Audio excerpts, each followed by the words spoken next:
Here we go. Sorry we're late. I was having computer issues. Ugh, hate it. There Yeah, it is. yeah. So I actually turned off my computer last time after we were done instead of just shutting it. So then it rebooted, and then it wanted to reboot after it rebooted, and I don't know. I hear you, brother. That's what I usually do it for my phone. Ladies and gentlemen, welcome to another edition of After the Cook with my man, Chris Shem, the Title Town Griller. And Mel Schmiller Jr. That's me. At Dark Side of the Grill. There you Follow go. him on Great. Instagram. Fantastic. Follow him on Facebook. Follow him on YouTube. Follow him in parking lots. He loves it. It's a good time. Yeah. Please don't. Keep a little bit of don't distance. come here. Yeah. You don't want to frighten me either. It can get a little jumpy and sometimes I scream like a girl. But anyways, happy Tuesday. Happy Tuesday, brother. Good to be here. It is good to be here, isn't it? Fall is in full effect here in Wisconsin. Oh, yeah. I'm in the same canoe here, brother. I got the jack shirt on, hoodie under this now. It's cold, man. It's cold. But we're in that kind of that money stage fall, which we don't get for very long, where it's high is 70 degrees and low is 55. It is beautiful. It's perfect. The air is crisp. Like, it's still jeans and a t-shirt weather. Oh, nice. Nice. It's the beautiful, beautiful fall weather. But I can already see that it's starting to creep up and get dark earlier and earlier. I think it was dark by 6:45 or the sun was down. I mean, that's the part I don't like. We're floating around 35 degrees Fahrenheit here. Wow. That's where we're at already. So. And you guys call that fall? That's fall. We're not winter yet. That's fall. Yeah, I still have peppers on my trees that I got to cut down. At those temperatures, we're still trying to hump the dead horse here. And my mom's like, I don't think they'll ripen anymore. I'm like, as long as they don't shrivel up and fall off, I'm gonna let them go as long as I can on the vines, right? So don't let it ride. Oh, Darren, how you doing, buddy? So, how was your weekend? I think both of us this past weekend were bachelors with the kiddos. There you go. Yeah, no, it was hectic. It was very hectic. There was a lot on the go. I also did a small catering gig, which was kind of fun, but a bit stressful with the kids. It was a whole nother level of shenanigans, right? But it was all right. It was all right. How about you? It was good. We did a pizza night. Oh gosh. I told the girls, my older daughters, I'm like, all right, we can watch a movie. You guys can hang out. We can have a sleepover in our room. We have a king size bed, which is good because I'm a big dude, and my wife's not. But my 7-year-old insisted on sleeping next to me, which I knew was going to be an issue.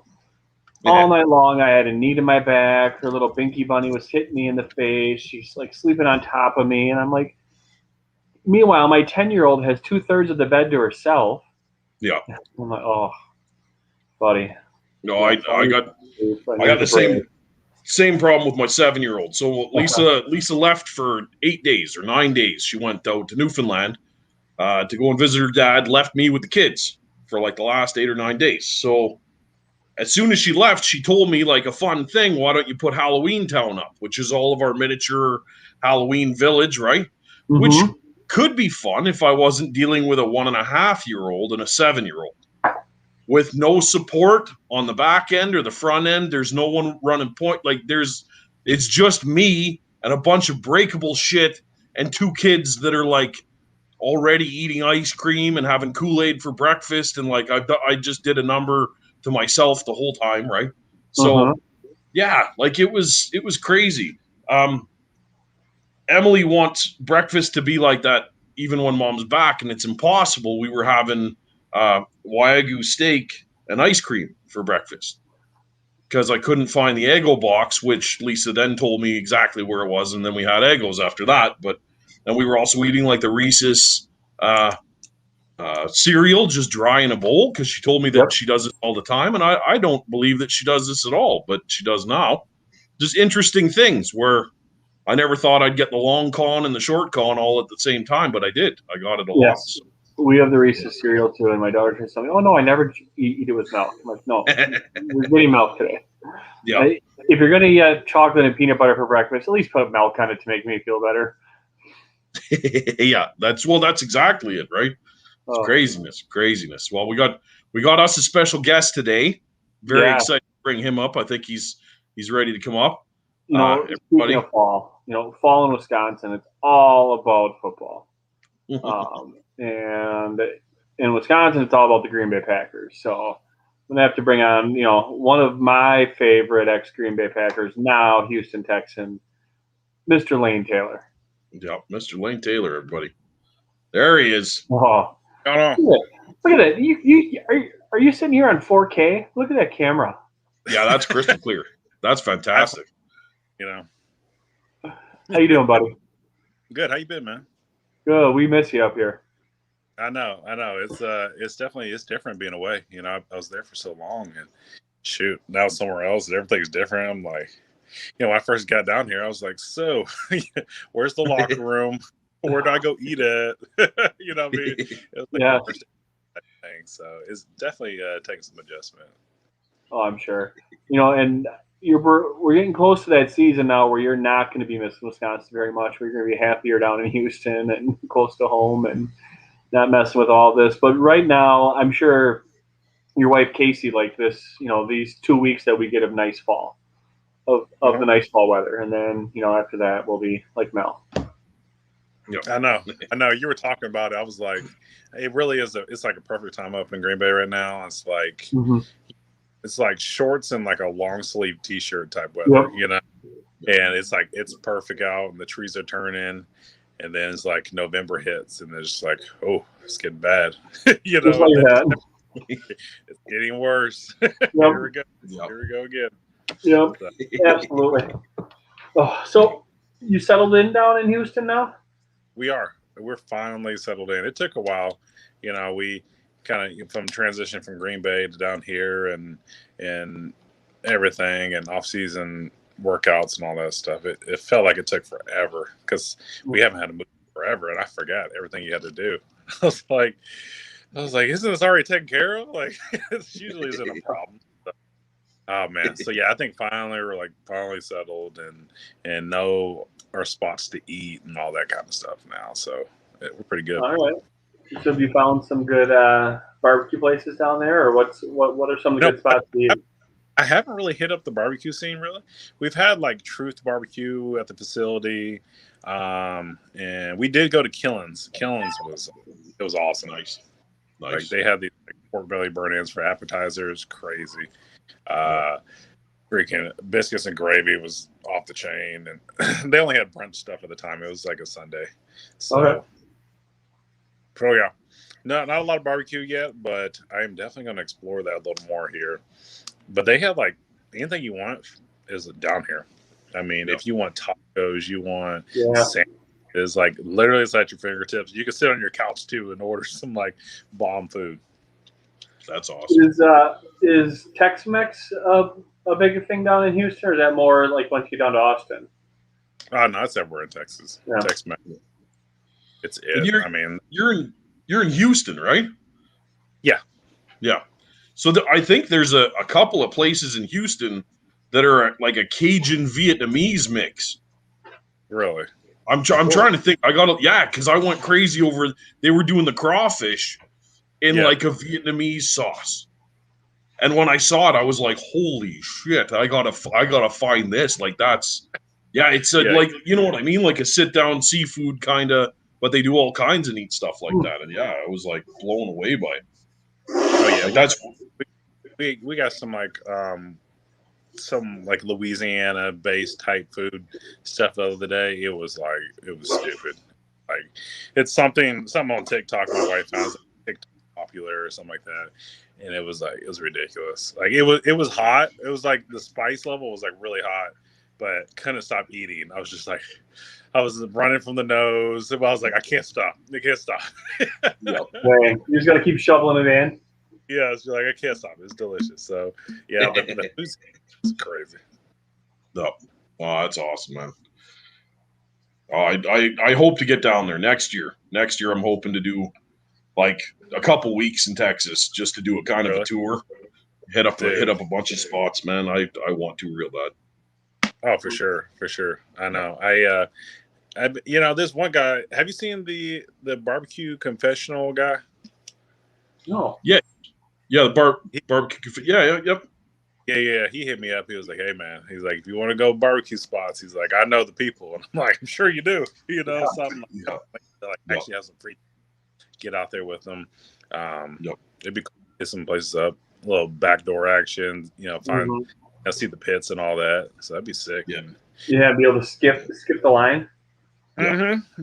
Down there, especially towards Austin now. It's crazy. Yeah, man. Those lines are crazy. Like, that's good on them, man. It keeps it going, but that's crazy. Yeah, like Snow's barbecue. Now I'm hearing that people are going there like the night before. Yeah. 9 o'clock the night before they're lining up. Dang. Yeah. I heard like at Franklin, you're not there at between like 6, 7 o'clock in the morning. You're not going to get like a good spot. Like they're going to be sold out brisket the time you get there. Yep. Like they don't open till like 11 either. So it's like a destination to. Yeah, it's all part of the rite of passage. You got to sit there with your cooler.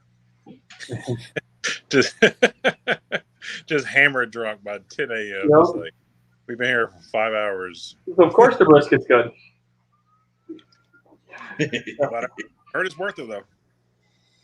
I heard that, too. My buddy Ty was there. He said the brisket was amazing. I think he said the hot links there were pretty awesome, too. I'm sure everything's good. I mean, at this point, it's all part of the experience, the lure of it.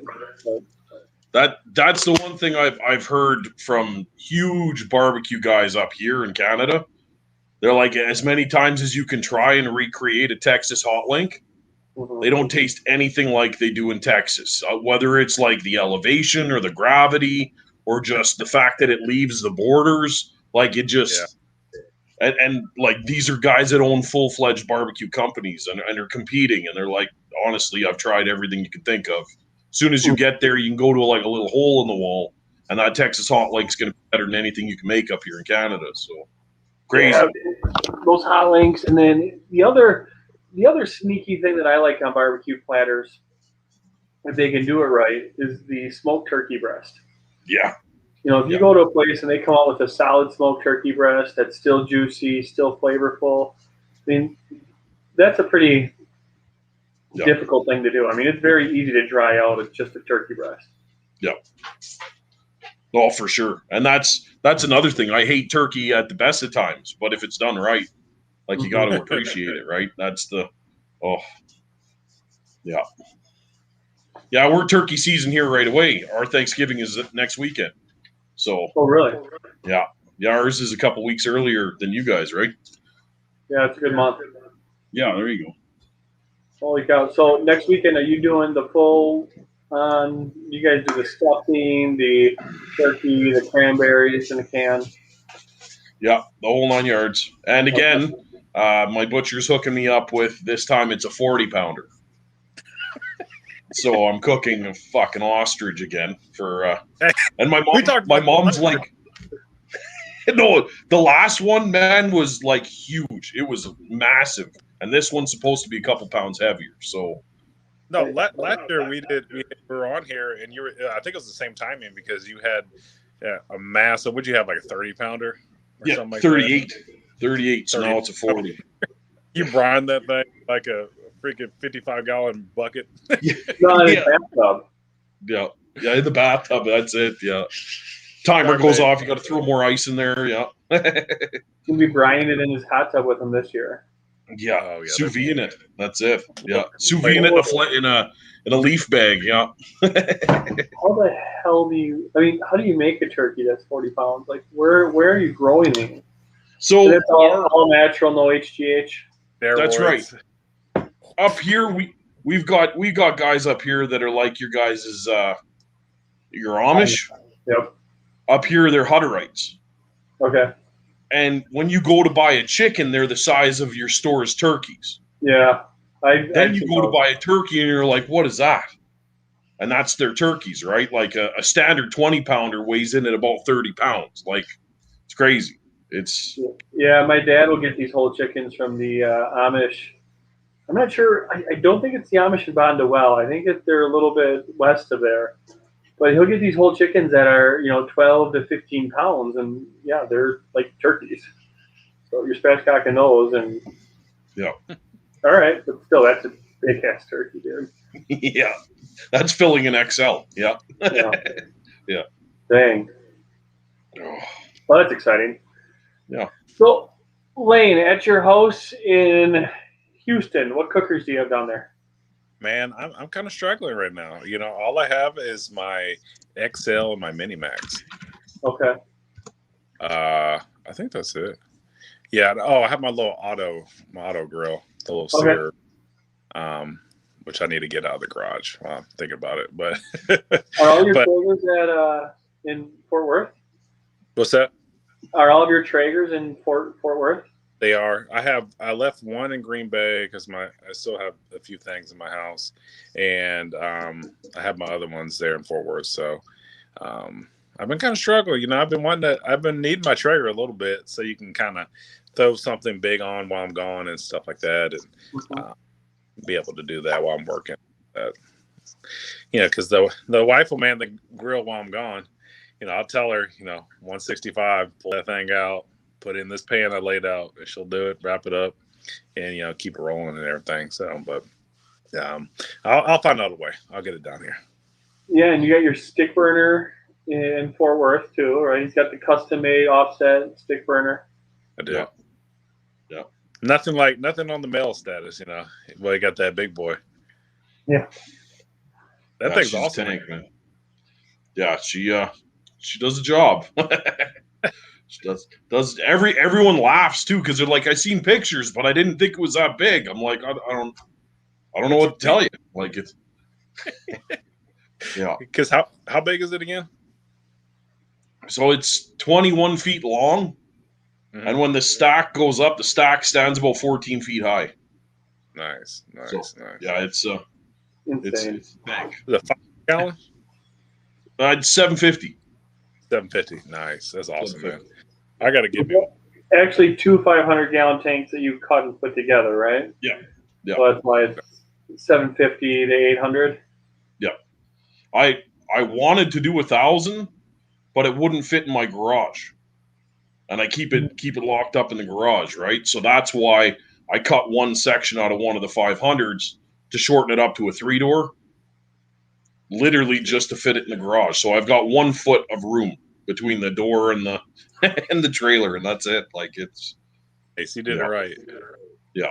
That's Okay. as big as I could possibly go. That's awesome, dude. Yeah, I've been kind of jonesing to get, like a portable rig. But I want to do it right, what I mean? Like tailgate heaven, I want a kegerator on it, that like a little steer box on it, lights, speakers, awnings, like the whole works. So, so I'll be rocking that sometime. I don't know what it's gonna be, but it'll be. Is your father still doing his barbecue food truck too? Yes, he is. He's still doing it. He does it every Thursday. Okay. Yeah, so every Monday, Thursday, he's out there, hustling barbecue. Living the dream too. Yeah, just a retired barbecue head out there, just bullshit and talking with all these customers, and he loves to talk anyway. So, like him, that's like perfect for me. Talk to everyone, and then he's just selling barbecue and something to keep him busy. He gets to do it on his schedule, but he gets to go out there and have some fun with it. That's awesome. Yes, yeah. I know. I'm not mad about it, man. What is he cooking on then? Huh? What is he cooking on? He has an old hickory. Okay. So it's like a big free one. It's a legit unit. It's like a commercial unit. But, I mean, if he wanted to, I think he could put like freaking 70 briskets on that thing if he wanted to. Oh. Yeah, it's a it's a beast. But he has a huge thing. Now sometimes he does like kind of like catering type gigs But for the most part, he'll take like a couple briskets, a few slabs of ribs, and whenever he sells out and just goes home. So who makes better ribs, you or your pops? He's not watching, so I'll tell you I do.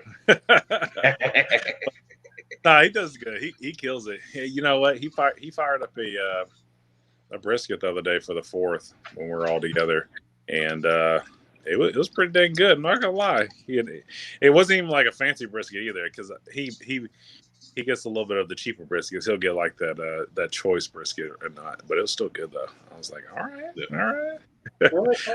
You cook like brisket every single week, you tend to be pretty good at cooking brisket. Yeah. Yeah. You get in the groove. Yeah. Oh yeah, no doubt.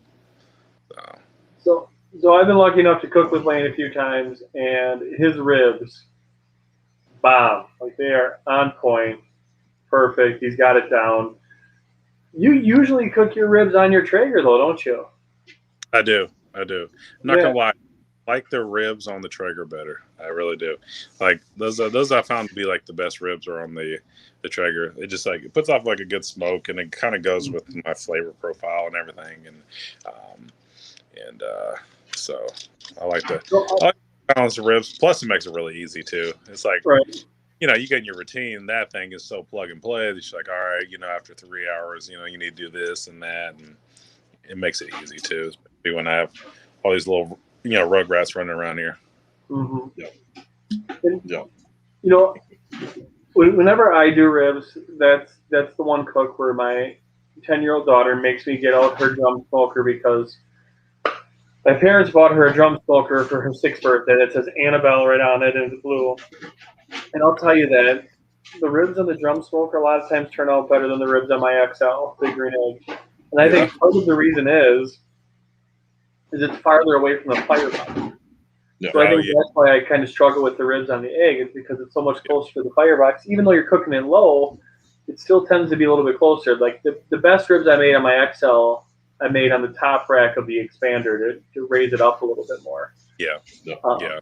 That is the biggest thing with the cooking them on the egg, is you have to be really like careful, on the bottom, I feel like, of getting them a little too crisp. Mm-hmm. It can happen pretty quickly. So that's the only kind of knock of cooking on the XL. Yeah. What do you think about that, Mel? I mean, do you cook any ribs on the eggs or now, or are you just pretty much on the Elvira most of the time? It all depends what I'm doing it for, right? Like if it's for friends and stuff like that, the egg's fine. Like the trick is just like with the brisket. Elvis, shut it! Someone shoot that dog! Yeah, man, he's mad at something over there. I don't know.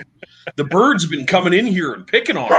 We got magpies that are like the size of your guys' bald eagles, so it's funny. But the plate setters, they heat up and they work like a heat element, right? And you got your grill right over that heat element, and they're like red hot, so they will crisp up a brisket.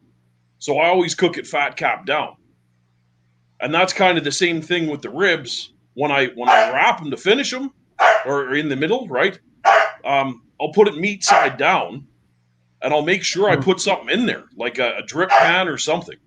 Right. That's a bit of a buffer. Do you use a water pan then to kind of temper that base temperature of that? It would help. For ribs, it would help, for sure. Mm-hmm. Yeah. It's like a spatchcock chicken. If the chicken had to be on there any longer, you'd notice it would crisp it up. The chicken has such a short window, though, that it's not an issue, right? Right.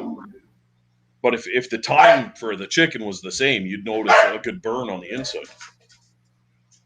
Yeah, that's a good point. I never thought about that as the plates that are turning into a heat element to kind of magnifying that heat. It's you're not just deflecting it, but you're also heating it from that side. So exactly. That's a good tip for everybody out there cooking ribs in your Big Green Egg. Add a drip pan to kind of cool the temperature of your plate setter. Well done, Mel.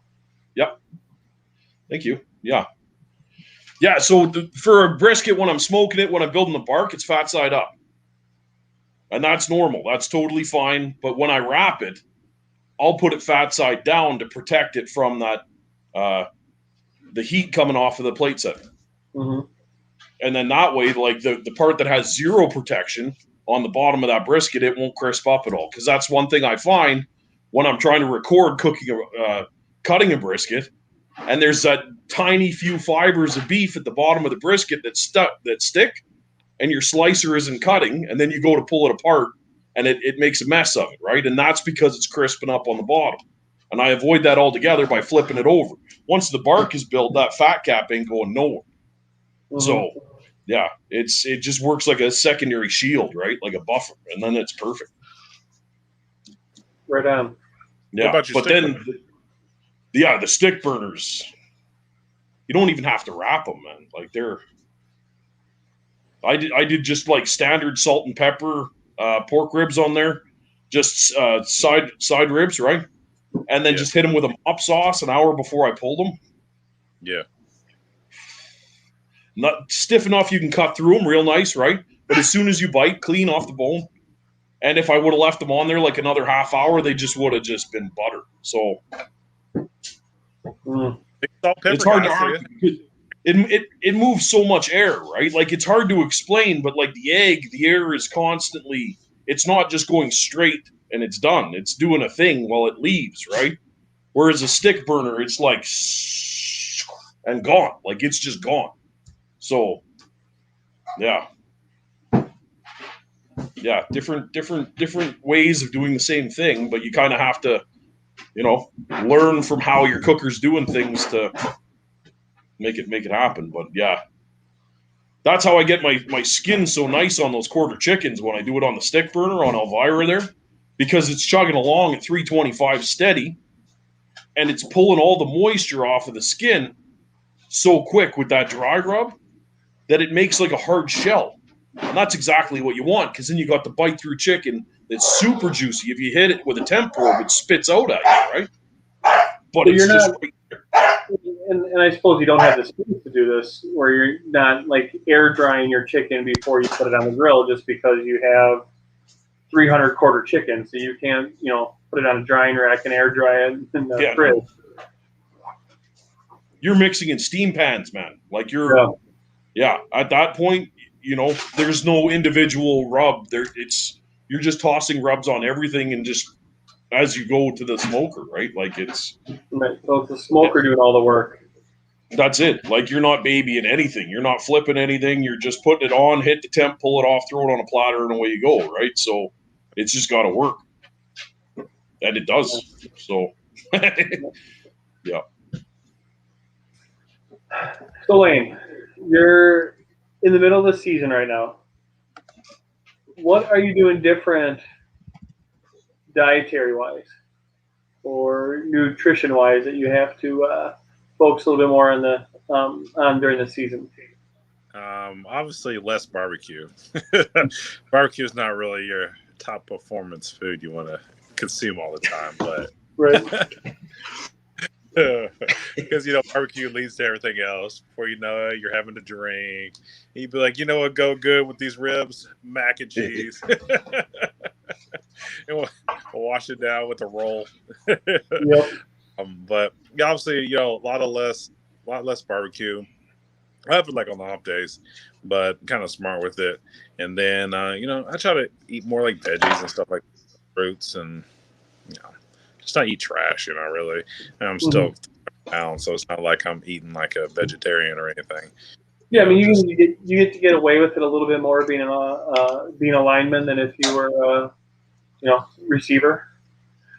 Exactly. Receivers, you see their plates are like freaking bowls and like 2 ounces of steak. I'm like, you know what? Give me the Korean ribs. Give me the rice. Let's go. What place do you think had better food? Green Bay, the Packers, or the Texans? I don't know. We'll see. We haven't got a full year. Green Bay, I tell you what, whenever we changed our thing, we had to change the way we serve, right? Because obviously COVID messed everything up. So we would get we had apps, and we would order what we wanted. So you would get like 2 or 3 options a day. Okay. And like once we did that, they were killing the food. Like it was like crazy. I think because they had like more time, and then you were actually getting pretty much plated, a meal. So they, maybe took more pride in it or whatnot. Uh-huh. But like, I was like, dude, I was telling the nutritionist because he's the one that runs it all. I was like, dude, you're killing it, man. You're killing it, dude. But that's one thing I was wondering. Like, are they pushing seafood? Are they pushing chicken? Are they pushing for proteins and stuff? Like, what is it exactly that you're trying to eat more of? Just out of curiosity. For me personally, it's more like grains and vegetables and stuff. Like, I'm always going to eat, my protein. I'm always going to eat some type of fish or steak or chicken or something like that. That's just kind of natural. But really, finding those grains, sucking it up, eat some broccoli and vegetables and stuff. So nice. Yeah, I'm not a freaking health nut either, but I try to do my part.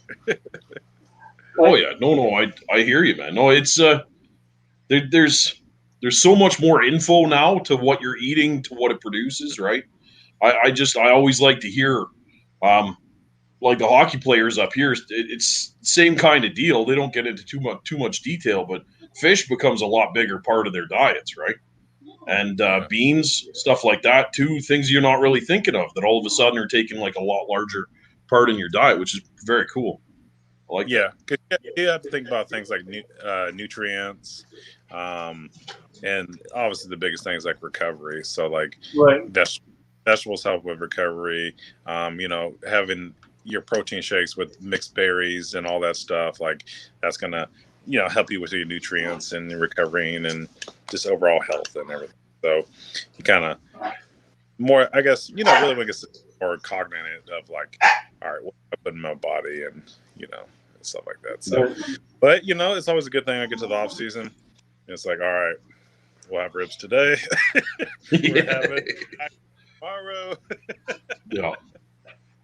I always got a kick out of it. We'd be grilling out, and he'd have a couple racks of ribs, and I'd be like, "All right, so where do you get your ribs?" And Lane's like, "Well, I get it from work." Like, well, you're a Green Bay Packer, right? Like, yeah, I get it from work. The new nutritionist gave it to him. Oh, jeez. Dude, it's funny to hear put that way. I'm not even gonna lie. He would hook me up. Like, I'd be like, "Hey, I'm inviting the guys to the house. You want to help me out?" And he's like, "Yeah, I got you, man." He just ordered me up some ribs, man. And before you know it, I'm walking out of work with a big box of 10 racks of ribs, and I got 3 briskets over here, and just about to go hammer some food, And he always took care of me. Brett that one time had that full spinalis that he got too from the nutritionist. Did he? I think we were over there grilling for the finals. He pulled out that whole spinalis, that whole ribeye cap. Yeah. Right.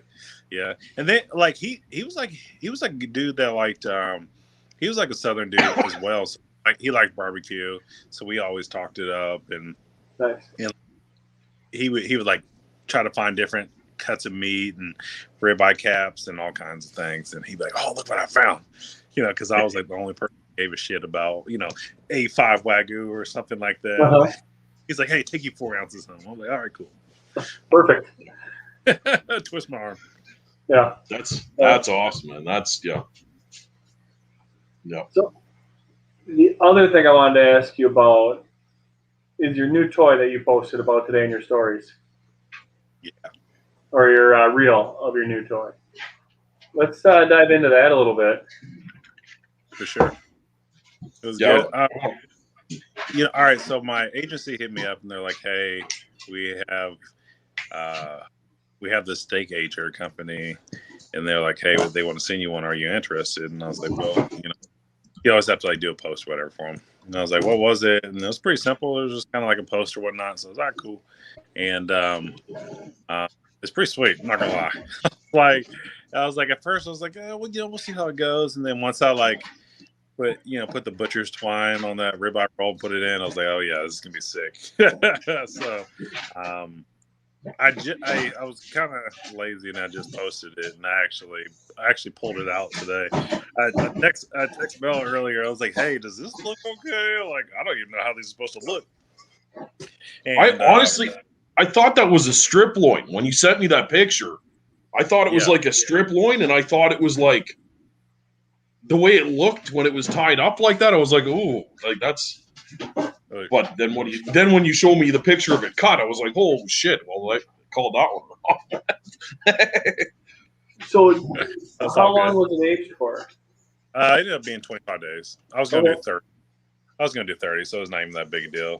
I didn't know anything about it. I texted Mel like, "Hey, does this look okay?" But I would say though, from the picture, like the top was pretty cracked. Once I cut into it, like the first like few inches, it was like completely dried up, like not even usable.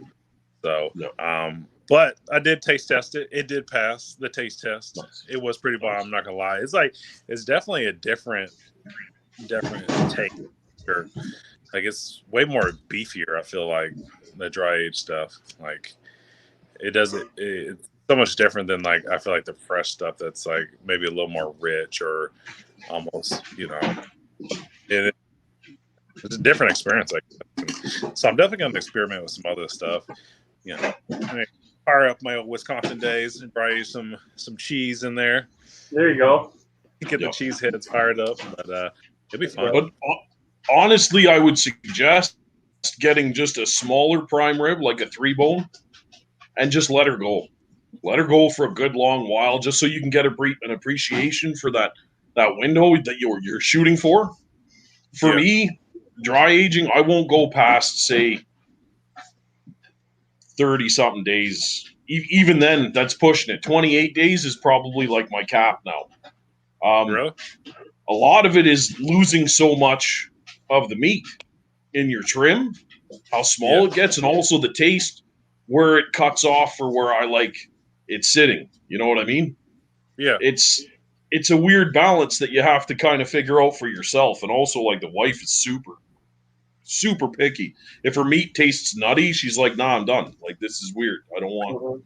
You know what I mean? So you want to catch it before it gets to that point. But you see like a good 28-day steak, especially a ribeye, right? And it's a hard win because you don't lose a ton. You lose maybe a quarter inch on the outside. That's it. Yeah, And that's a nice. Yeah, I didn't lose a lot. Like I didn't even trim it whenever I got it. Whenever I got that ribeye roll, I just put it in the little thing, wrapped it up, and put it in there. So, I didn't lose much out of it. What you're saying, which is kind of nice because it would kind of suck if it was in there for whatever 100 days or something, and you're cutting 3/4 of it off because it's all molded up and stuff.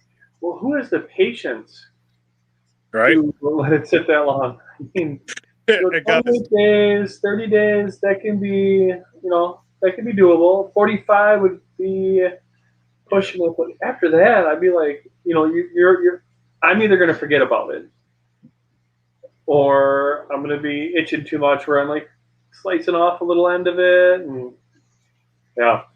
I'd have to look back on my phone, but I think 290 days was my longest, and it was like, what's that? Did you forget about it? No, yeah. Oh no. I've got a full size fridge that I use for this kind of stuff. Yeah. So, and it's not a beer fridge. I don't keep beer in it. It's just for like meat and storage, right? So I had one top corner that I just let buck for till I just couldn't take it anymore, right? And I think it was 280 or 290. I let it go for. And when I cut it in half,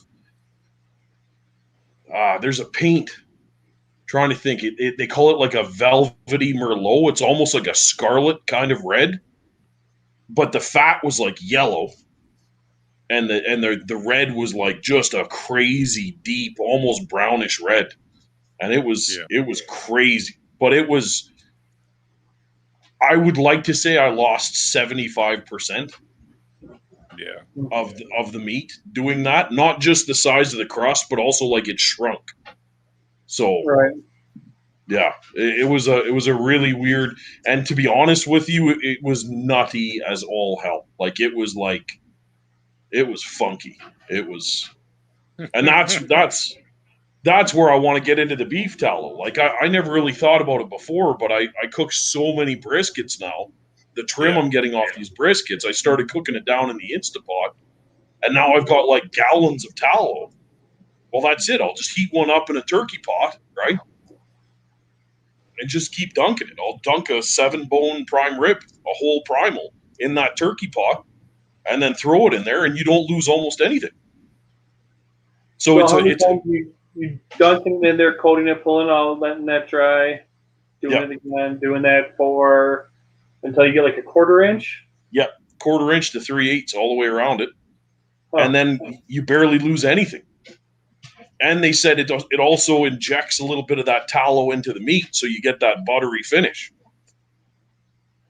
So it's a win-win. Interesting. Yeah, because then it's not. Me, they did a little segment about a beef tallow. It's pretty good. They compared like a traditional on the stick burner brisket versus like a tallow brisket, like a local guy, and like you could tell the difference with that tallow, like moisture was like on point.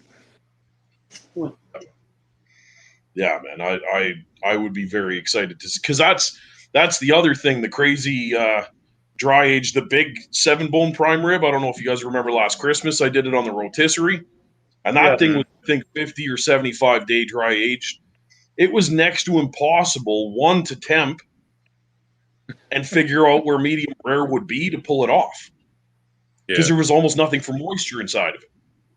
So like your medium rare is now like the temperature changed quick because it's so much more condensed and solid. It's a different way of gauging how you cook stuff, right? So yeah. It's cool though. It's a fun toy to play with though. I liked it, and we're gonna have to do it. We're gonna do some more. Now I have like an extra like 15 pounds of ribeye in my freezer now, vacuum sealed. So stay for a while. We'll be good. The cheese. You piqued my interest with the cheese now. Now I'm curious. Yes. That's actually a really good idea. I might have to throw some in there now that it's opened up. You got open space. So would you smoke the cheese first and then wrap it to kind of dry in there a little bit? Or you just put the cheese right in to age it? I don't know. I think you just put it in there to age it. Okay. What I would get. But a little might not be bad. Yeah. Just get that moldering at 100 degrees and just let it go for a little bit. Yeah, I actually got a little smoker tube that you can put in the egg, but you fill it with pellets and just light one end of it, and then no, I don't have the tube. I have the maze, so it's shaped like a little maze on the inside of there, so the flames just follow it and smoke it that way. I still melted my cheese trying that without lighting any charcoal or anything, just using that smoker tube down by the bottom, and it still heated up enough to. Yeah. I've got a cold smoker actually. It works off of I think they call it the Smoke Daddy. It works off of an aquarium pump. So the fire is outside of the box, and then it just blows cold smoke into so it only changes a few degrees, and that thing works amazing. Like it's a proper cold smoker, but man, that cheese gets smoky quick. Like some people do it where they take the flexible dryer vent from like the top of the Mini Max and like run it down to the bottom of like a large or extra large Big Green Egg and smoke it that way. That works. Yeah. Seems like a lot of work. Not gonna lie to you, one of my James Bond days in the basement, we've got a big brick fireplace in the basement, right? And I had the Mini Max down there cooking yakitori and tiger prawns. And same deal, I had the dryer vent on the pinwheel that went up into the chimney. So it just, don't do that at home, people. I'm not saying that's a good idea at all, but I was egging in the basement. It wasn't so bad. It was... Yes, I won't be smoking at all. Yeah. Oh, I would be sleeping outside. Yeah. All right. No, that's, yeah. My wife already gets mad when house smells like smoke. Well, when she seen the mini max next to the hot tub, she had a few choice words for that one already. She was, yeah, she did not love that either. That was. You built a shelf on your hot tub to hold the mini max. Just made sense. I don't know. Right? Yeah. Like I'm on here. Like, why what if I want a snack? Yeah, that's it. I would have to get out of the hot tub, go check the meat, come all the way back. You're saving your steps. I like it. The smart. No, that was my brother-in-law was like, "What's the point of this?" I just reached behind myself, lift the lid just a little bit, grab one of the skewers, right? Just shut it, click, and now I got a skewer full of prawns right there. Like that was the point of it, right? Like I don't even have to turn around, and there it is. Like right. Oh Lord. Oh, that's gold. Oh yeah. Wondering, I didn't know it was like that cold there. Hey, I see you're in the hot tub all the time. I'm like, dude, it's hot because down here it's like hot as shit too. It's like, I mean, it's still like 85 degrees, but and I see you in the hot tub. I'm like, that looks miserable. I kind of forgot that like it's like 30 degrees up there. Yeah, he's at 35 out there right now. You can see your breath. You can see your breath in the morning when I'm hopping in there. Like it's chilly. Your coffee gets cold in like 5 minutes. So, yeah. Not here in Texas. We probably got another like 3 till then, till like February. See, in Texas, your coffee actually gets warmer when you go outside. Exactly. You start. Well, my work, we got a sister shop in Fort Worth, and I had bought a few fans for the weld bay, and they had sent me a picture of what their fans look like because they opened the doors up just enough to put these air movers in there. And there's like some on one end of the shop and then some on the other, and it's just a constant stream of air, right? And they're like, yeah, if we didn't have that, we'd die. I was like, holy cow. Like that's, yeah, crazy, man. Those are some freaky temperatures out there. But I guess like you do acclimatize to it a fair bit, right? Yeah, you get used to it. Playing football in it sometimes sucks because you're like, yeah, I'm about to pass out and die and full body cramp. but you do get used to it after a while. I mean, I think your blood gets thick and thinner, and I guess you whatever accustomed, just like anything, just like the cold. You're like, oh, it's only 35. It's pretty warm out today. Yeah, that's it. Yeah, I don't know, man. Our winters still have me looking at like Phoenix for a winter home. You know what I mean? Like, oh, crazy. Phoenix. Yeah, I think you would do better in Texas. Yeah. That's that's the one thing I'm scared of going to Texas is that I might not come home. Exactly. That was my thought. Like if you spend 2 whole weeks in Texas. Yeah. I'm not going back. Like, just send my smokers this way. Yeah. Well, that's big Javi, right? He said that. He's like, trust me, brother, you get into my backyard for one day and you'll be sold on it, right? That's, yeah. I seen that store they got down there, Buc-ee's or Buc-ee's or Buc-ee's? Oh man, dude, it all goes. Much money. Yeah, it all goes back to the first time I seen a 5-gallon pail of nacho cheese dip. Yeah, the Canadian government won't allow us to purchase something like that because you die.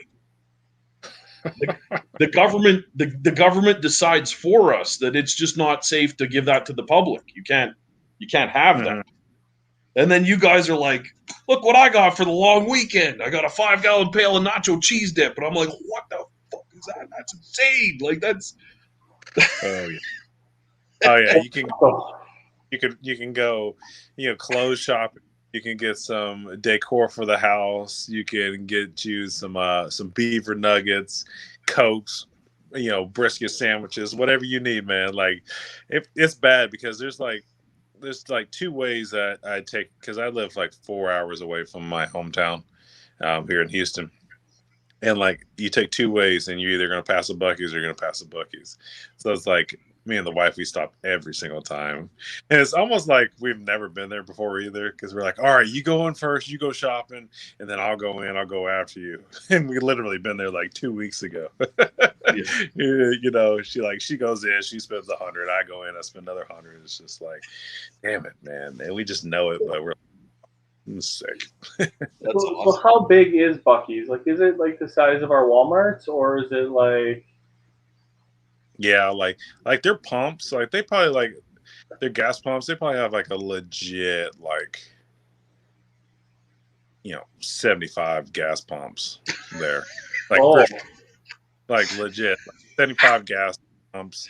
Like yeah, it's like a Walmart. It's like a it's probably like half of a Walmart, to be honest with you. Okay. Like take your Walmart, chop it in half. That's right. Mm-hmm. But it's just concentrated with awesomeness then. Oh, pretty where you turn, you're like, oh, and then like you get obsessed with the beaver, right? And you're like, oh, the beaver, and then they put the beaver on anything, and then you just buy it just because the beaver's on there, and you're like, I need a beaver keychain and sticker and shirt and and everything. So it's an ordeal too. It's an ordeal every time. That's insane. Yeah. I don't think I've seen more than 10 gas pumps at a gas station in my life. Really? I can't even wrap my head around what that would look like. That's crazy. It's in the one down country. Huh? Yeah. We're where they make your guys' gas, I'm pretty sure. And well, not Texas. That's crazy. Texas takes care of it all. Yeah, Texas takes. Down here by Houston is nuts too. You go in there and it's like everyone there is like a local too. So it's like everyone knows where they're going. So they're like, boom, boom, boom. Everyone's like power walking everywhere because they know exactly where they want to go and what they want to eat. And then it's like, and sometimes you're like, I don't know what the fire code is for like people in a building, but we have to be very close to it because there is no room to move in the thing. That's so awesome, man. I can't wait to see this stuff. Like they tell us that our Costco's, right? They're like, Canada's Costco's are like this small unit of what you would see in the States, like your Sam's Clubs and stuff like that, right? Wow. And I see pictures of what you guys are dealing with, and I'm like, holy cow, I'd love to see it. Oh yeah, no joke. We just started getting Walmart like 10 years ago, I think. Like we're very, very behind in these huge store chains, right? Like it's yeah. That's nuts. Oh my gosh, yeah. Costco too. That's dangerous to go to Costco. Mm-hmm. Yeah. You have to buy everything in bulk. So you're like, I do need 150,000 Q-tips and stuff. So yeah, they're like warehouses down here. Yeah. So, yeah. That whole like saying that like everything's bigger in Texas, like they like a lot of people take that to heart. And there's like, you're like, is this your size? Okay, I need one this big. All right. Yeah. Well, when I was at the Longhorn Ranch out here, right, and I was getting a proper head, full mounted and everything, right, and they took me out back and I saw the Longhorns and I took a few pictures and sent it to a few of my Texas buddies, and like within 10 minutes. Someone was like, I drove down to the neighbors just to send you this picture back. And there's like a 12-foot rack on this. I was like, what the hell is that? He's like, Texas, son. Everything's bigger in Texas. I'm like, that's insane. Like, that's yeah, he's like, they live in the ditches down here. It's crazy. I'm like, this is crazy. This is everyone's a lineman or something, right? Like, that's wild. Love to see it. Now, you spend 2 weeks there, you're not going back. There's a huge chance, yeah. Like, I've got mutters on my truck all year long. They're like, yeah, you'd be fine. You'd be totally fine. Everything's going to lift kit. Everything's ready to go. Done deal. Yeah. Perfect. Oh, yeah, you're going to fit in. You're going to fit right in. You're going to love it. Love it here. I'll get you all set. Yeah, that's it. Oh. Yeah, and you guys have a wicked car market down there too. That's another, like when we're looking for cars on eBay and then all the American stuff shows up and you see Texas hot rods, you're like, holy cow, Up here, it's one in like 1,000 would look like that, and you guys have like, you know, 500,000. Yeah, you see them every day driving around, just putting around town, and I mean, it's always like driving weather. So, and none of them rust out here like they do up north that you have to deal with. They last forever. You still got your car out there? Yeah. I do. Going. I got it running. Nice. Mel, you said you wanted a story. Well, yes. One day I was, I was going decently fast, and then I let off the gas. Then I hear a tick, tick, tick, tick, tick. I was like, oh shit, what was that? And then so I pull up there, and I was like, man, what is that sound? And I was like, there's something wrong. And then I went a little farther. I was like, all right, I better pull over. And I was like, man, I hope I didn't mess this thing up. So I towed it back home, and then eventually towed it by a mechanic, and then he checked it out. He sent me a picture, and like the oil filter was just covered in metal shavings, and I blew that motor up. The motor was gone, man. I was like, oh, I was hurt. Because I mean, it was like I didn't have a lot of miles on that motor either. Yeah, and it was tough. I was still down in Texas. No, that was actually in Green Bay. Oh, really? Mm-hmm. That was in Green Bay. The mechanic, he's a guy that I've kind of used a lot, and yeah, he hooked me up, and they got it running good now. It's purring like a kitty now. It's down here in Texas. I don't have it with me in Houston, but I'll be excited to like hit the off season. Put some miles on the motor. I haven't even broke it in. I haven't even got to really see what it's all about yet. So we'll see. And that was a 67? 70? 72. Okay. Mm-hmm. Nice. 72 Chevelle, and nice. They got it going. I did go back home a week or two ago, and I was able to fire it up, and keep her moving a little bit, and keep her primed and ready for the off season.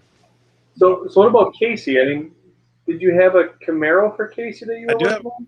it painted. And our painter, he kind of got some like health problems and stuff, so I kind of let him be. He messaged me a while ago. It was like, hey, I'm doing better. I can work like an hour at a time.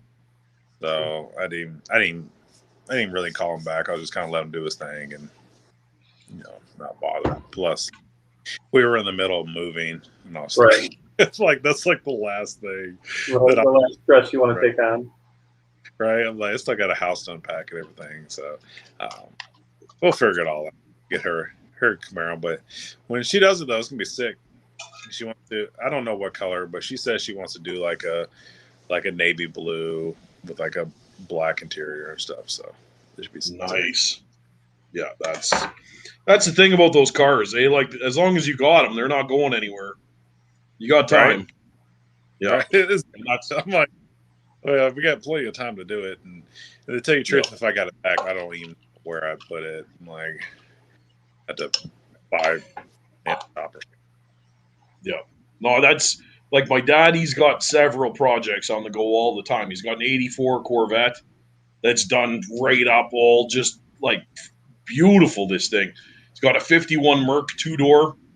It's like painted almost like the Tequila Sunrise, so it's darker in the bottom, and then it gets lighter as you get to the roof, in kind of like a rusty orange sort of color, heavy metallic. It's just amazing, like the old James Dean car, right, with the bullet grill that bends like this, and like it's just, I love it. But that's what he says. He's like, as soon as I start rushing on something, a year later, I'll wish I didn't.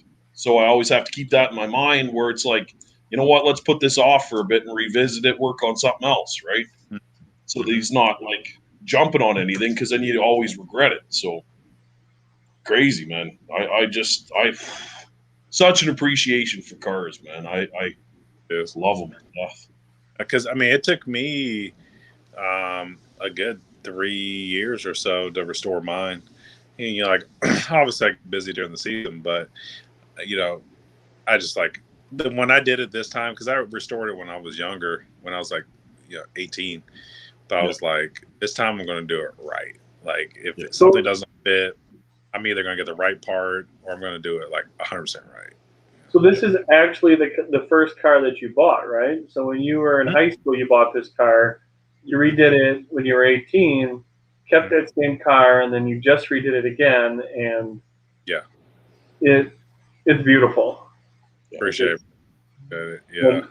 That was like the biggest thing. I was like, I'm doing it right.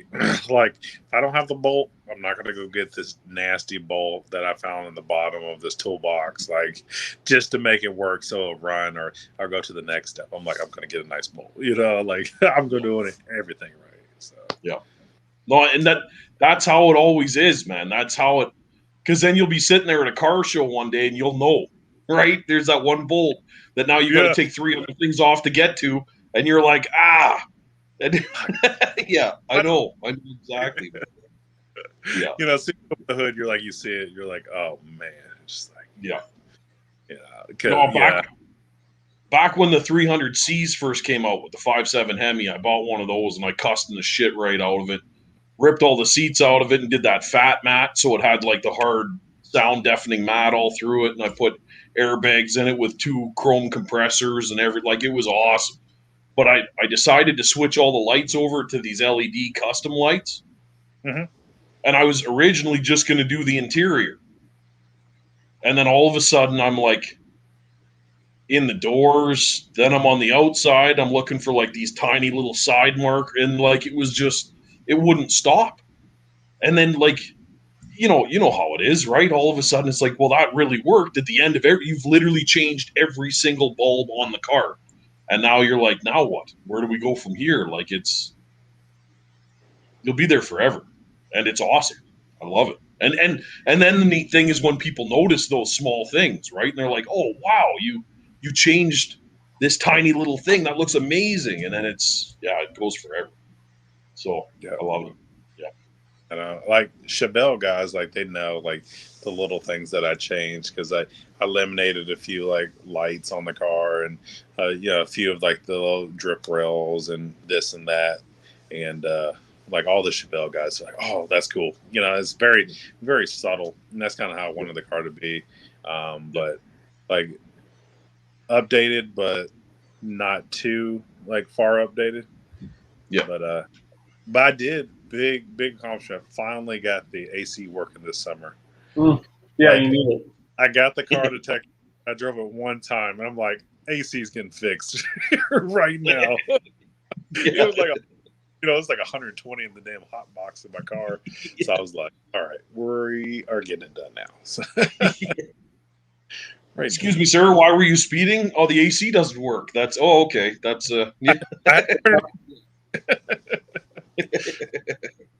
Yeah, I just remember the one time we were cooking at your place, and Jimmy Graham, David Depatiari, and Lucas was there. We took them out to the car. They were geeking out, but then you fired it up, and you were just really revving that engine, and just Lucas's face was like a little kid on Christmas morning. He was just, I've never seen a car do this before. It was just, it was cool. Loved it too, because I kind of I started it up. I kind of let it warm up a little bit, idle, and like barely touch the throttle just to kind of get it going a little bit.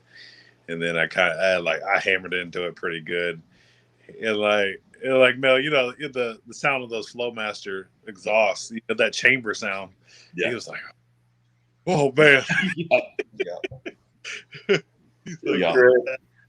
Yeah. Oh, that's the old 300, the one, a dual 3-inch, did headers the whole 9 yards, right? And in an underground parking lot, when you let off on it, the rumble as it came down would set all the alarms off. Oh. The wife would just be like, this is so embarrassing. I'm like, what are you talking about? Everyone's like, what? Like, it was just, that rumble would just knock. And they were like, everyone would just, I miss that so much. Right. But the Hummer's loud too, but it's a whole nother ball game, that one. I got an H2 supercharged. So it's got the Okay. 6.2 liter, and it's same deal, like straight pipes pretty much underneath it, but it's all time 4x4, right? So it's not a Okay. race car. So when you're revving it up, it's like you literally watch the gas gauge like dance all the way down, and it's like, oh, takes premium, right? So it's like, oh man, yeah. Revved it up, but that cost me $60. Exactly. No, it's huge and obnoxious, which works for me, right? It makes Right. sense. That's if you pulled up at like a restaurant and you saw it parked there, you'd know it was mine because it kind of looks like me out there. It's just, yeah, I love it. I absolutely love it, but it's big and obnoxious. So Like, yeah, perfect. yeah. Well, there's not a ton of exhaust left, but there's yeah. Love it, love it. Oh, that's awesome. You should ask Lane that hot seat thing you were doing before. Yes. Let's I get in on some of these questions here. So, yes. yeah, we're gonna do some rapid fire questions for you. Oh, this is a little reload, huh? Mm-hmm. Yeah. Okay. Reload recommendations. You got some of them now? You got some of them loaded up? If you had to pick one for the rest of your life, pork or beef, and this counts for all the products that go with it. Yikes! Yeah. Imagine no bacon. Yikes! No sausage. No burgers. No ham.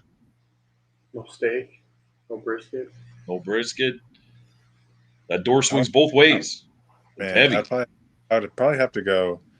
I got to stick with beef. I feel like there's no way I could give up burgers or steak. It's just the staple. There's no way. That's a Texan right there, people. Yep. Be my You beef only rib. have one. Wine or beer? Ooh, I do enjoy a glass of wine. But I do enjoy beer. Ooh, Yeah. nice. I'd have to stick with beer. And that's why we leave bourbon out of it, because if we would bourbon, it'd be a little bit easier. Oh, I'd keep bourbon. Yeah, that's unfair. You can't put bourbon with beer. No. So that's why it's wine or beer. Last meal. Your last meal. What is it? Last meal.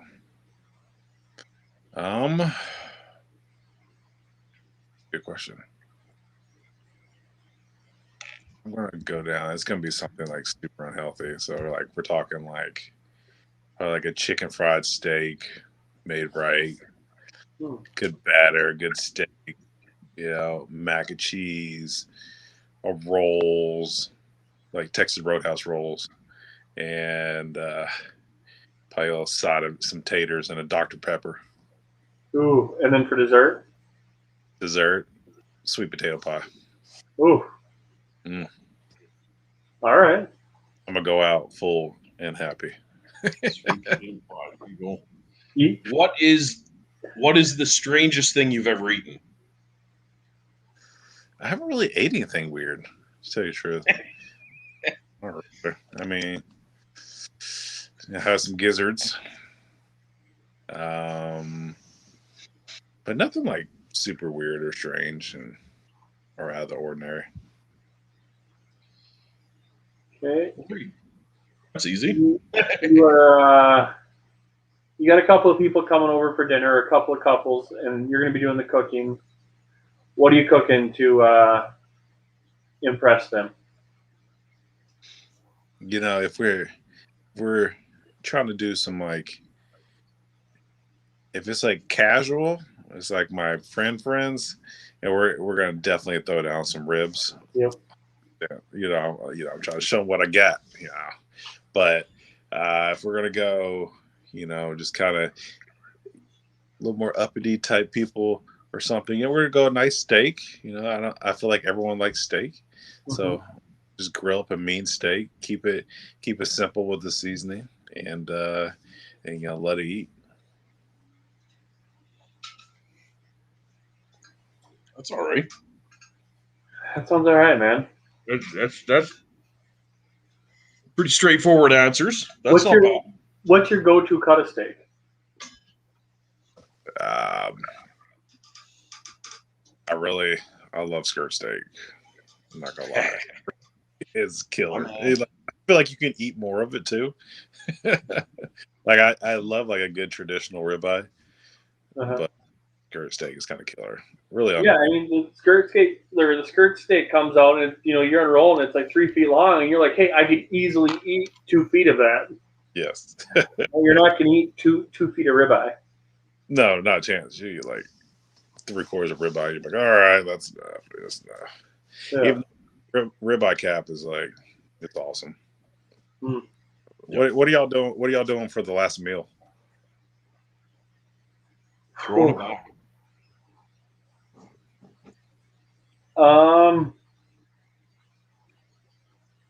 Tomahawk ribeye with 4 pan-seared scallops on the side. Maybe a little bit of mushroom risotto. And apple pie with melted ice cream coming on it afterwards. And a glass of pappy meat. Mm. Mm. Yep. Yeah, that's solid.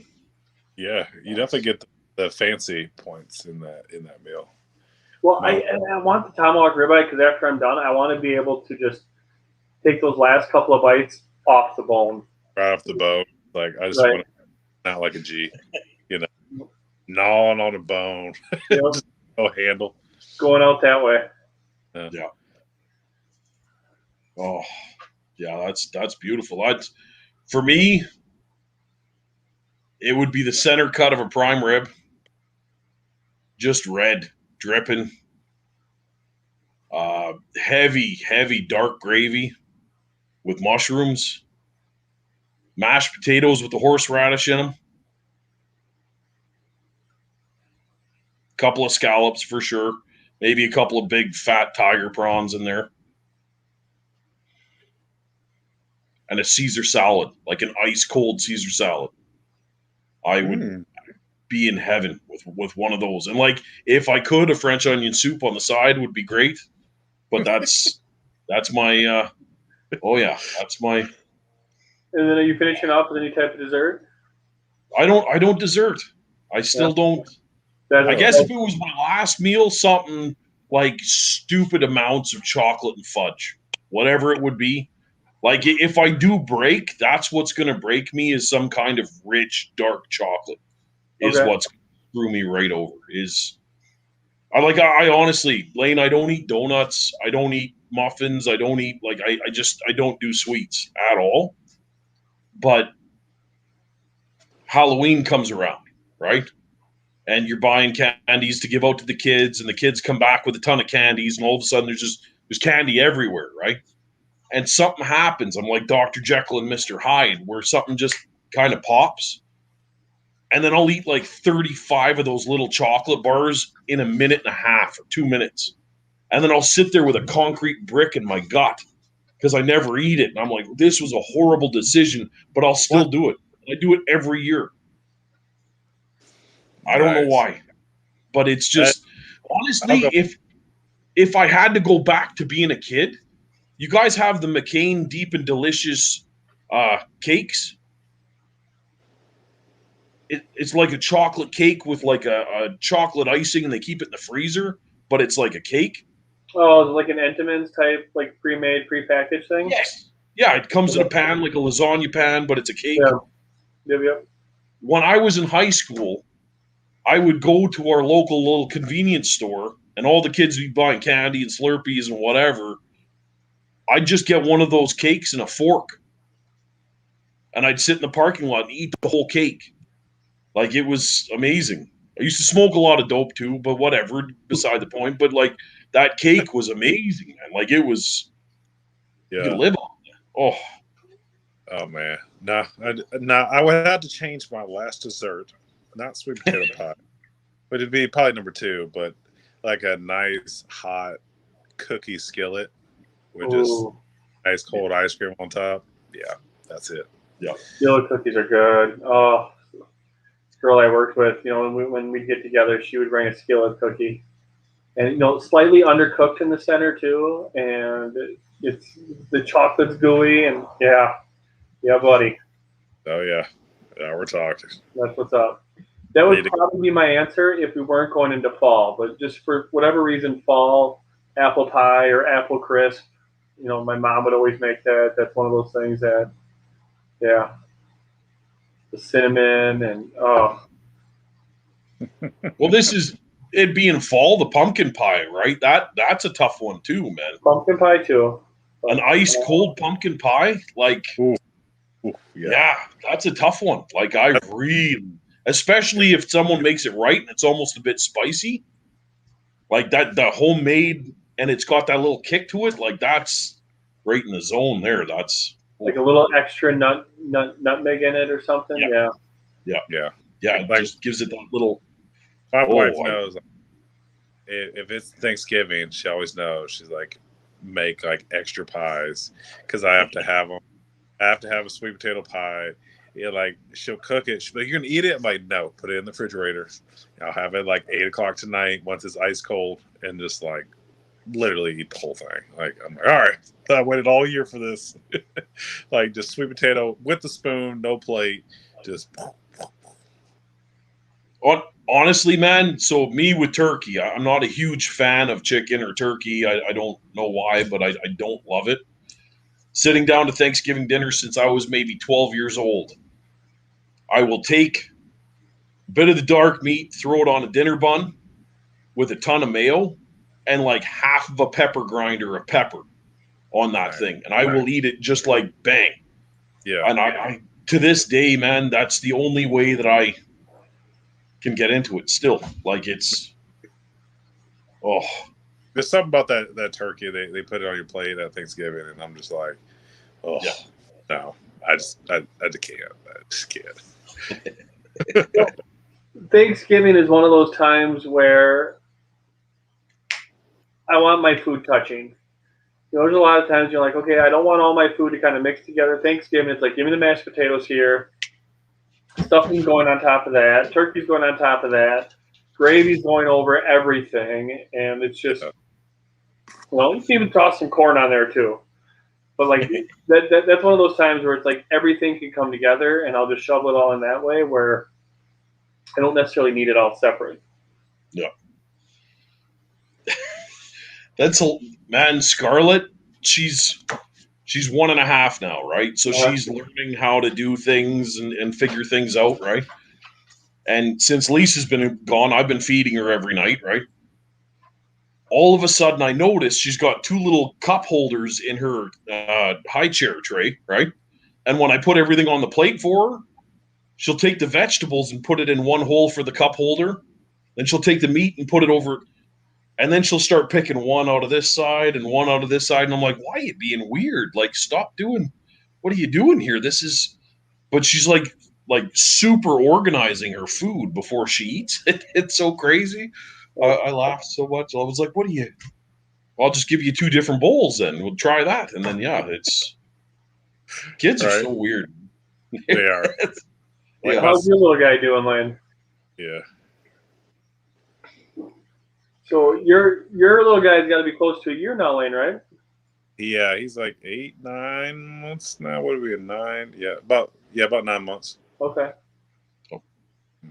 Yeah, he's getting there. He's freaking huge. Like he's like an overgrown kid. Like like all this stuff is just like he's busting at the seams. All the 9-month clothes, and he went to his appointment the other day. He was like 99 percentile weight and like 90% height, and he's just like a little monster baby.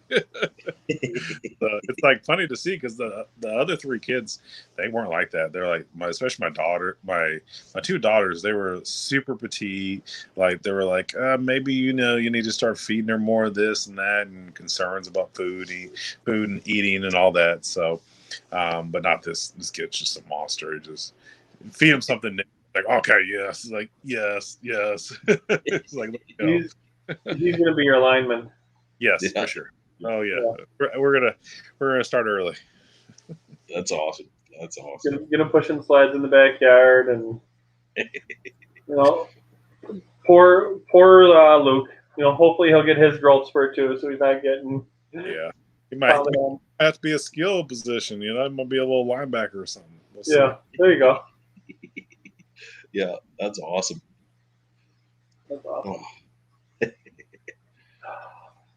Yeah. So you have 4 kids. So are they all pretty good eaters too? Yeah, they're pretty good.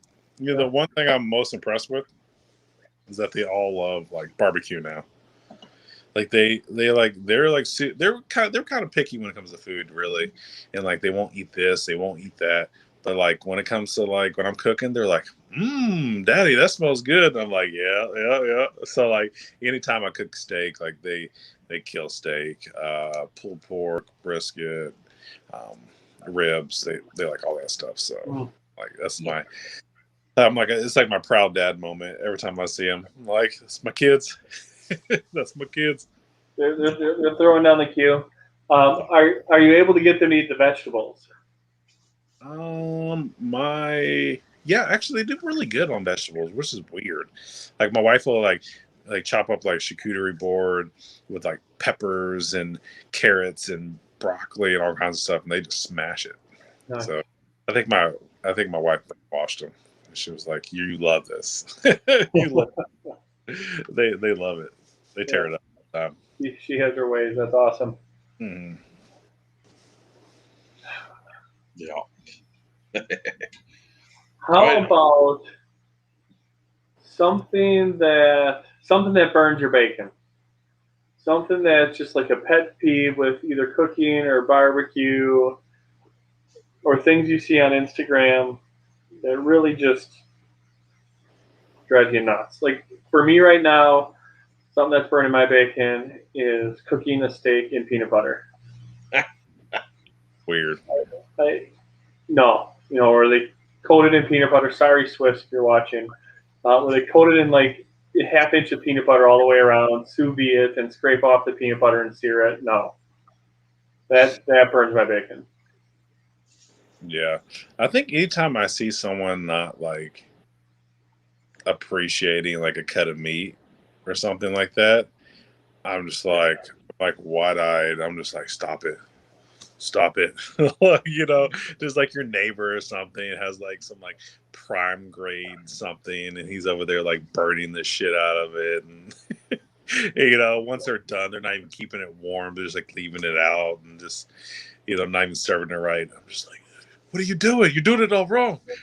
You're doing it all wrong. Please, someone help them, please. You gotta treat it right. Treat it right. That's a prime grade piece of meat right there.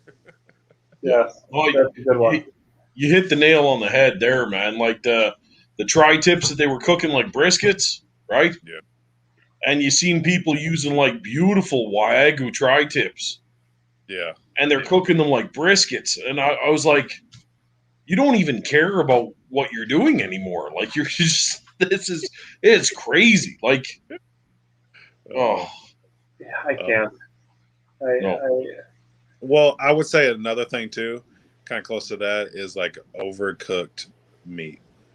Like I can't stand when like things are overcooked. Like if you're cooking fish, like don't give me no fish that you cooked at like 165 or something like that. Like don't give me a steak that you cook till there's no pink in it. Like, I was having this conversation with Ty, my buddy Smoking Ty, and he said he did an SCA steak competition last week. And he goes, the presentation was good, the look of it was good. He goes, but where I got knocked down was doneness. He goes, because they wanted medium, and he goes, and I cannot bring myself to cook a ribeye over 140 degrees. He goes, I just can't do it. He goes, I left it on as long as I could, and I pulled it at 136, thinking it would raise, a few more degrees in the box before I turned it in, but still said it wasn't good enough. He goes, you know what? I can't do it. Yeah. What they wanted at? What'd you say they wanted at? They wanted medium, so they wanted at least 140. You only I pulled mine off 10 minutes ago. Like, you want beef jerky? Like, what's going on? Yeah. Right. No, and those are beautiful too that they handpick for those competitions. Mm-hmm. Like it's crazy to think that all of those get cooked to that. Well, and he was sending me pictures too. I mean, the ones that he picked out, he had this huge spinalis on the top of it. It was, real nice shape. I'm not sure what grade it was, so it's obviously wasn't like it wasn't even prime, but still, I mean, it was still a nice cut of meat. And they tie it up so it's all uniform and looks beautiful. You cook it, you got the beautiful hash marks. And I guess when you turn it in, you don't cut into it, so you don't know exactly what it looks like. But then you hear that they wanted at least 140. Oh, Yikes!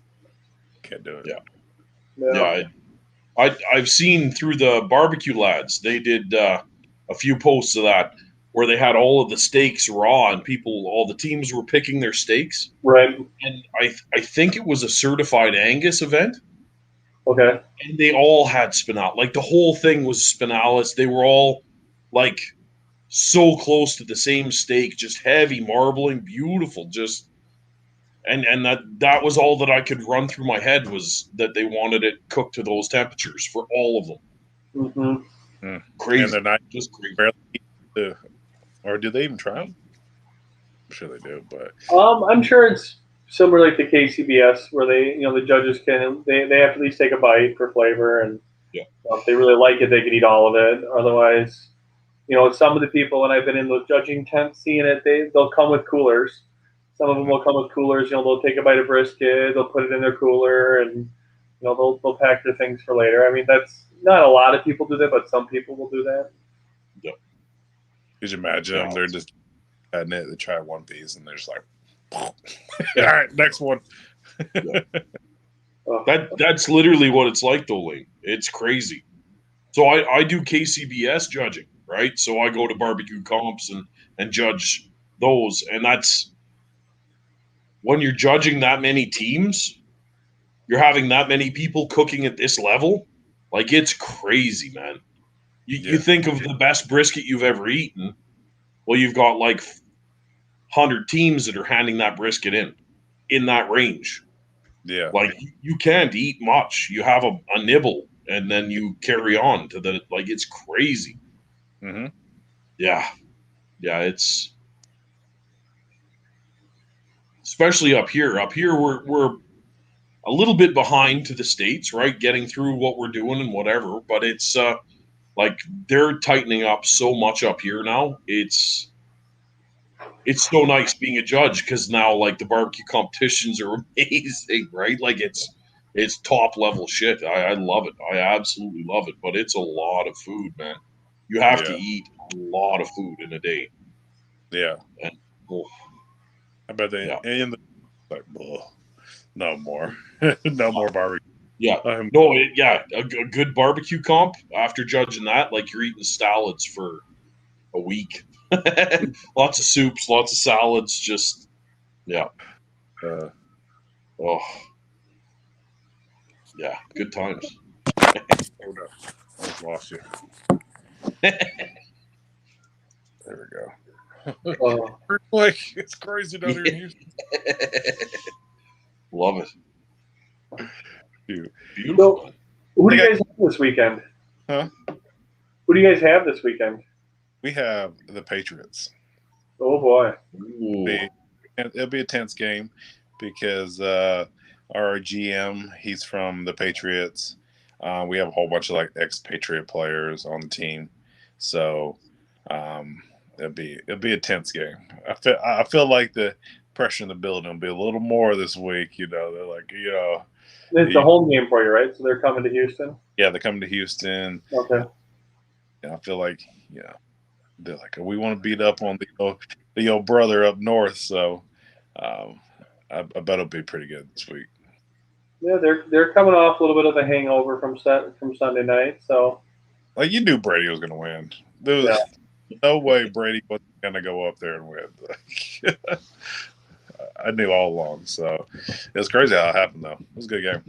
Yeah, it was. It was. I thought that kicker was going to hit it, pull a Mason, and Get that 50 yarder.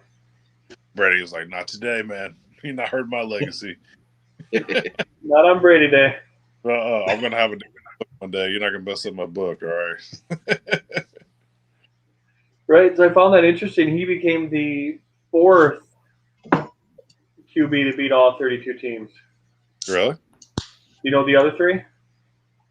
I'm putting Brett Favre. them on the spot. Yep, Favre. Bart Starr. No, Bart Starr never played for anybody other than the Packers. I don't know. Manning. Oh yeah. And then Breeze. Breeze. That makes sense. So, and there's a few guys that are at 30, like Roethlisberger and Aaron are at 31. 31. Yeah, I don't want to see Aaron get to 32. No. We'll see.